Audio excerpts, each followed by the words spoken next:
सोचो, आपके सामने एक इंसान है जो अभी बिल्कुल नॉर्मल था, लेकिन कुछ सेकंड्स बाद उसका दिल धड़कना बंद कर देता है, सांसें रुक जाती है, ब्रेन की एक्टिविटी धीरे धीरे खत्म होने लगती है और फिर डॉक्टर कहता है ही इज डेड। लेकिन यहीं से एक बहुत बड़ा सवाल शुरू होता है, क्या मौत के बाद सब कुछ खत्म हो जाता है या फिर हमारे अंदर कुछ ऐसा है जो बॉडी के मरने के बाद भी एग्जिस्ट करता है? साइंस इस सवाल को कैसे देखती है और रिलीजन्स सोल और आफ्टर लाइफ यानी आत्मा और मौत के बाद की जिंदगी के बारे में क्या कहते हैं? आज इसी मिस्ट्री को समझने की कोशिश करते हैं। डेथ के टाइम बॉडी में क्या होता है? सबसे पहले साइंस को समझते हैं। जब दिल धड़कना बंद कर देता है, बॉडी में ब्लड सर्कुलेशन रुक जाता है। इसका मतलब ब्रेन को ऑक्सीजन और न्यूट्रिएंट्स मिलना बंद हो जाते हैं। कुछ ही टाइम में ब्रेन की नॉर्मल फंक्शनिंग डिस्टर्ब होने लगती है और अगर ब्लड फ्लो रिस्टोर ना हो तो ब्रेन सेल्स परमानेंटली डैमेज होने लगते हैं। लेकिन इंटरेस्टिंग बात यह है, डेथ एक सिंगल इंस्टेंट नहीं होती कि एकदम से बॉडी शट डाउन हो गई। बॉडी के अलग अलग सिस्टम्स अलग अलग स्पीड से स्टॉप होते हैं। इसी वजह से डॉक्टर्स के लिए क्लिनिकल डेथ और इरिवर्सिबल डेथ को समझना इंपॉर्टेंट है और इसी स्टेज से हैरान कर देने वाला फिनोमेना सामने आता है,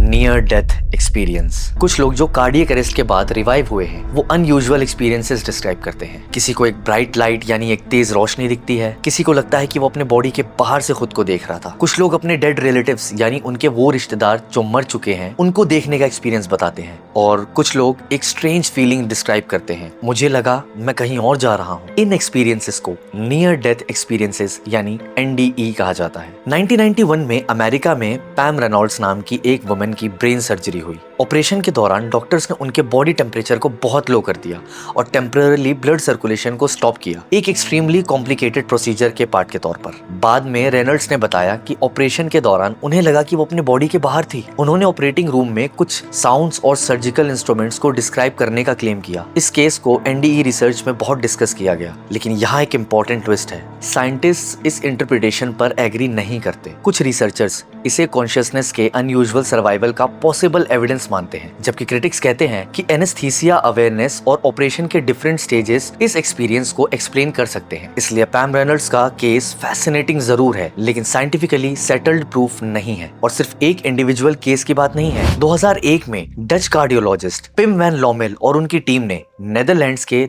10 हॉस्पिटल्स में 344 कार्डियक अरेस्ट सर्वाइवर्स का प्रोस्पेक्टिव स्टडी किया। इनमें 62 पेशेंट्स यानी अराउंड 18% ने नियर डेथ एक्सपीरियंस रिपोर्ट की और 41 पेशेंट्स ने एक कोर NDE डिस्क्राइब किया। अब यहाँ एक इंटरेस्टिंग डिबेट है, क्या ये एक्चुअली आत्मा के शरीर से बाहर निकलने का एविडेंस है या फिर दिमाग के अंदर हो रहे चेंजेस इसका रीजन है? साइंस के पास कुछ पॉसिबल एक्सप्लेनेशंस हैं। ऑक्सीजन की कमी, ब्रेन केमिस्ट्री में changes, altered neural activity, memory processing और एक्सट्रीम स्ट्रेस, ये सब अनयूजुअल एक्सपीरियंसेस प्रोड्यूस कर सकते हैं। लेकिन NDEs को लेकर साइंस के पास अभी भी हर क्वेश्चन का फाइनल आंसर नहीं है और इसी पॉइंट पर डिस्कशन और इंटरेस्टिंग हो जाता है। क्या कॉन्शियसनेस बॉडी से अलग हो सकती है? हम सबके पास कॉन्शियसनेस है, हम सोचते हैं, फील करते हैं, मेमोरीज बनाते हैं और अपने एग्जिस्टेंस को एक्सपीरियंस करते हैं। मॉडर्न न्यूरोसाइंस में कॉन्शियसनेस को ब्रेन की एक्टिविटी से स्ट्रांगली कनेक्ट किया जाता है। ब्रेन के डिफरेंट एरियाज डैमेज होने पर पर्सनैलिटी, मेमोरी और परसेप्शन तक चेंज हो सकते हैं। इससे यह आइडिया स्ट्रांग होता है कि कॉन्शियसनेस का ब्रेन से डीप कनेक्शन है। लेकिन एक फिलोसॉफिकल क्वेश्चन अभी भी बचा हुआ है, ब्रेन एक्टिविटी से सब्जेक्टिव एक्सपीरियंस एग्जैक्टली कैसे क्रिएट होता है? कि सिंपल लैंग्वेज में ब्रेन में इलेक्ट्रिकल सिग्नल्स तो हैं, लेकिन उन सिग्नल्स से मैं होने का एक्सपीरियंस कैसे आता है? इस क्वेश्चन का कंप्लीट आंसर साइंस के पास अभी नहीं है और यही रिलीजन और स्पिरिचुअलिटी एक कंप्लीट डिफरेंट एक्सप्लेनेशन देती है। धर्म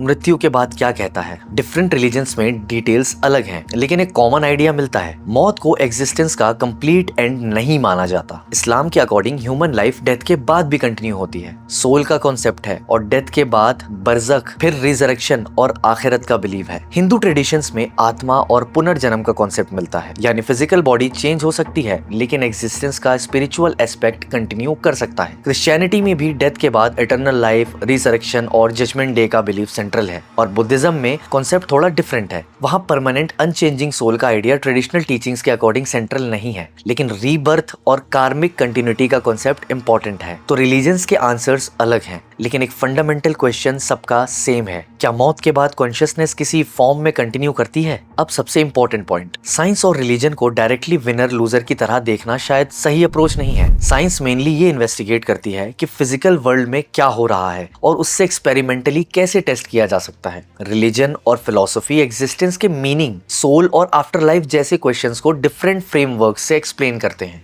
साइंस ने अभी तक सोल या आफ्टर लाइफ को साइंटिफिकली एस्टेब्लिश नहीं किया है, लेकिन इसका मतलब ये भी नहीं है कि साइंस ने डेफिनेटिवली प्रूव कर दिया है कि डेथ के बाद कुछ भी नहीं होता। इस क्वेश्चन का कंप्लीट साइंटिफिक आंसर अभी अवेलेबल ही नहीं है। तो मरने के बाद एक्चुअली में क्या होता है? साइंस हमें बता सकती है कि बॉडी और ब्रेन के साथ क्या होता है, रिलीजन हमें आफ्टर लाइफ और सोल के डिफरेंट एक्सप्लेनेशंस देता है, लेकिन फाइनल मिस्ट्री अभी भी वही है। जब बॉडी खत्म हो जाती है तो क्या हम भी खत्म हो जाते हैं, या कॉन्शियसनेस की स्टोरी मौत के बाद भी किसी अननोन चैप्टर में कंटिन्यू होती है? शायद डेथ की सबसे बड़ी मिस्ट्री ये नहीं है कि हम उसके बाद कहाँ जाते हैं, बल्कि ये है कि हम एक्चुअली है क्या।